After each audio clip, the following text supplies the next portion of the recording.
জগন্নাথ বিশ্ববিদ্যালয়ের পর এবার ঢাকা কলেজে ছাত্রদল এবং শিবিরের মধ্যে সংঘর্ষের ঘটনা ঘটেছে। এই মুহূর্তে আমরা যেটি দেখতে পাচ্ছি যে এই মুহূর্তে ছাত্রদলের নেতাকর্মীরা ঢাকা কলেজ থেকে একটি তারা বিক্ষোভ মিছিল বের করেছেন এবং এই বিক্ষোভ মিছিলটি কিন্তু এই মুহূর্তে সায়েন্স ল্যাবের দিকে এগিয়ে যাচ্ছে, তেমনটি কিন্তু আমরা আপনাদেরকে দেখাচ্ছিলাম। একটু আগে আমরা যে সংবাদ পেয়েছি যে ঢাকা কলেজের অডিটোরিয়ামে একটি ছাত্র শিবিরের একটি প্রোগ্রাম চলছিল এবং তারপরে আমরা দেখি যে সেখানে ছাত্রদল এবং ছাত্র শিবিরের মধ্যে একটি হাতাহাতির ঘটনা ঘটায় এবং ধাওয়া পাল্টানোর মতো পরিস্থিতি তৈরি হয়, তেমনটি কিন্তু আমরা জানতে পেরেছি। সব মিলিয়ে এখন আমরা যেটি দেখাচ্ছিলাম এই মুহূর্তে ঢাকা কলেজ ছাত্র দলের নেতাকর্মীরা তারা কিন্তু বিক্ষোভ মিছিলের আয়োজন করেছে এবং এই বিক্ষোভ মিছিল তারা কিন্তু এই মুহূর্তে এগিয়ে যাচ্ছে সায়েন্স ল্যাবের দিকে।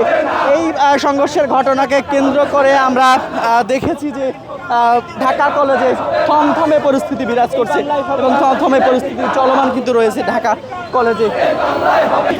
সংঘর্ষের এই ঘটনাকে কেন্দ্র করে আমরা দেখতে পাচ্ছি যে ঢাকা কলেজ এবং ঢাকা কলেজের আশেপাশের কিন্তু পরিবেশ থমথমে পরিস্থিতি আমরা সেটা কিন্তু দেখতে পাচ্ছি এবং ছাত্রদল এবং জামাত বিশেষ করে ছাত্রদল এবং শিবিরের যে সংঘর্ষের পরিস্থিতি সেই পরিস্থিতির কারণে কিন্তু আমরা দেখতে পাচ্ছি। এখান থেকে আমরা যেটি দেখতে পাচ্ছিলাম যে ছাত্রদলের নেতাকর্মীরা তারা শিবিরের বিরুদ্ধে বিভিন্ন স্লোগান দিচ্ছেন এবং তারা বলছেন যে ক্যাম্পাসে অস্থিতিশীল পরিবেশ সৃষ্টি করতে চাইলে তারা কিন্তু কঠোর হাতে সেটি দমন করবেন, যার কারণেই তারা জায়গায় অবস্থান নিয়েছে, তেমনটি কিন্তু আমরা দেখতে পাচ্ছি।